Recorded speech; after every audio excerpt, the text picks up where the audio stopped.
നിങ്ങളുടെ ഫേവറേറ്റ് സീരിയലുകൾ ടിവിയിൽ വരുന്നതിന് മുൻപേ സൺ നെക്സ്റ്റ് ആപ്പിൽ കാണാം. ഇനി എല്ലാവർക്കും മുൻപേ കാണൂ. ഇപ്പോൾ തന്നെ സൺ നെക്സ്റ്റ് ആപ്പ് ഡൗൺലോഡ് ചെയ്ത് സബ്സ്ക്രൈബ് ചെയ്യൂ.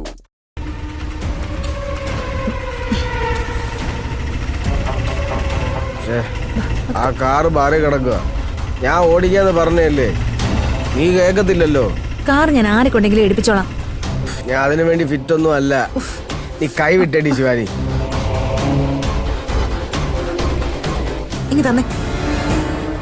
ശരി ശരി, ഇന്നിനി ഞാൻ ഒരു ജോലിയും ചെയ്യില്ല. നീ പറഞ്ഞതുപോലെ ഒരു കൊച്ചമ്മയാകാൻ പറ്റും ഞാൻ നോക്കട്ടെ. അങ്ങനെ നിന്നാലേ ഇനി ഇവിടെ ചിലരെയൊക്കെ നിലയ്ക്ക് നിർത്താൻ പറ്റും. നിലയ്ക്ക് നിർത്തേണ്ടതേ ആന്റിയുടെ മൂത്ത മോനെ.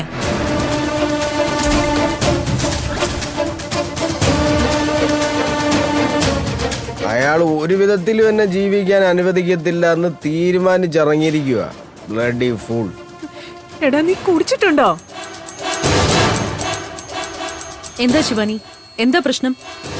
എന്റെ ആന്റി പ്രണവ് എന്നെയും കൂട്ടിയെന്ന് ഓഫീസിലേക്ക് പോയത്. എന്ത് പറയാനെന്ന് പറ. മുഴുവൻ സ്റ്റാഫുകളുടെ മുന്നിലിട്ട് ഇവളുടെ ഭർത്താവ് പ്രണവിനെ തല്ലി. സത്യമാണോടെ നീ പറയുന്നേ? ഗൗതം നിന്നെ തല്ലിയോ?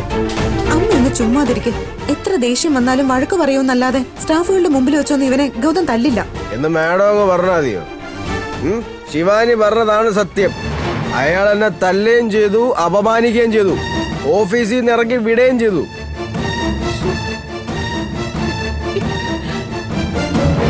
ഞാൻ പറയുമ്പോഴല്ലേ അത് കള്ളാവും. ഇപ്പൊ എങ്ങനെയുണ്ട്? അമ്മയുടെ സ്വന്തം മോന്റെ വായി എന്നത് കേട്ടല്ലോ. ആന്റി ഇന്നലെ എന്താ പറഞ്ഞ? എല്ലാം പഴയ പടി പോലെ തന്നെ പോയാ മതി.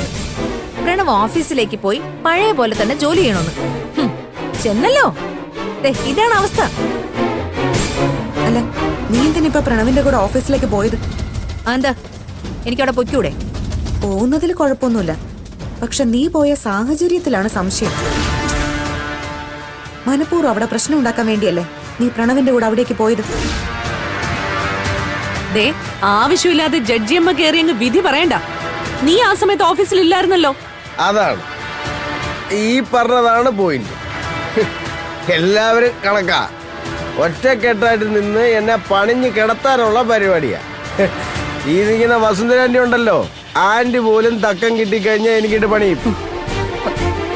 നോക്കിക്കോ, ഇതിനൊക്കെ എല്ലാരും അനുഭവിക്കും, അനുഭവിപ്പിക്കും ഞാൻ. ഇതൊക്കെ കണ്ട് പേടിച്ച് പിന്മാറുന്നവനല്ലേ പ്രണവ്. ഞാനേ പോയിട്ടൊന്ന് റെസ്റ്റ് എടുക്കട്ടെ. Okay, bye bye. ഒരു വിധത്തിൽ ഇവൻ കള്ളുകൂടിയൊക്കെ നിർത്തിയതായിരുന്നു. ഇപ്പൊ എന്തായാലും വീണ്ടും അവനെ കുടിയനാക്കി മാറ്റി. ഈ ഗൗതം എന്തിനാ ഇങ്ങനെയൊക്കെ ചെയ്യുന്നത്?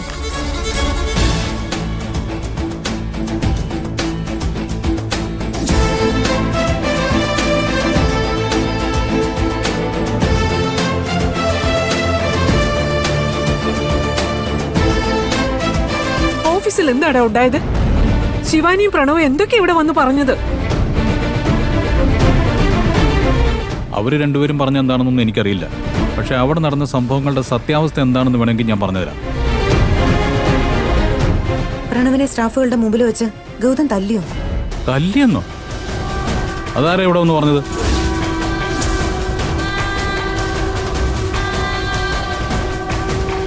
എന്തിനാ ശിവാനി നീ ഇങ്ങനെ ഇല്ലാത്ത കഥകൾ പറയുന്നത്? ഇല്ല കഥയോ? പ്രണവിനെ തല്ലി ഓഫീസിൽ നിന്ന് പുറത്തിറക്കില്ലേ നിങ്ങള്? അനാവശ്യം പറഞ്ഞോണ്ടല്ലോ മോക്കാടിച്ച് കൊടുക്കും ഞാൻ.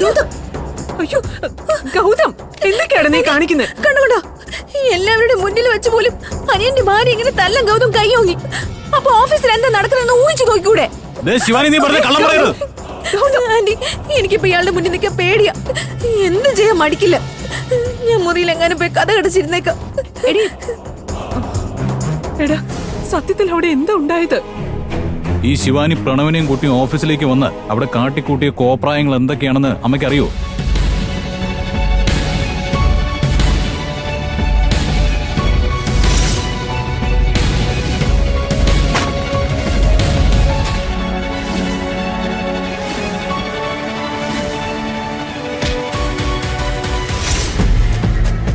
ഇപ്പൊ ഞാൻ തല്ലു എന്ന് പറഞ്ഞ് എന്നെ പേടിച്ച് ഇവിടുന്ന് ഓടിപ്പോയോളും പ്രണവും ചേർന്ന് ആ ഓഫീസിൽ കാട്ടിക്കൂട്ടിയ കാര്യങ്ങളാണ് ഇതൊക്കെ. അവനെന്തോ പ്രശ്നമുണ്ടെന്ന് എനിക്ക് തോന്നുന്നത്. അതുകൊണ്ടാണ് ആ ശിവാനിയുടെ വാക്കും കേട്ട് ഇങ്ങനെ വകതിരിവില്ലാതെ പെരുമാറുന്നത്. മിക്കവാറും ഇപ്പൊ മുറി ചെന്ന് അവള് പ്രണവിനോട് വേണ്ടാത്തതൊക്കെ പറഞ്ഞു കൊടുക്കും. ഇനിയിപ്പൊ അടുത്ത പ്രശ്നം അതായിരിക്കുമെന്നേ. എടുത്തി ഒന്ന് വന്നേ, എന്തെങ്കിലും പറഞ്ഞ് അവനെ ഒന്ന് സമാധാനിപ്പിക്കാം. എനിക്ക് ഇനി ഈ വീട്ടിലൊരു ലഹള കാണാൻ വയ്യ. വാ വസു.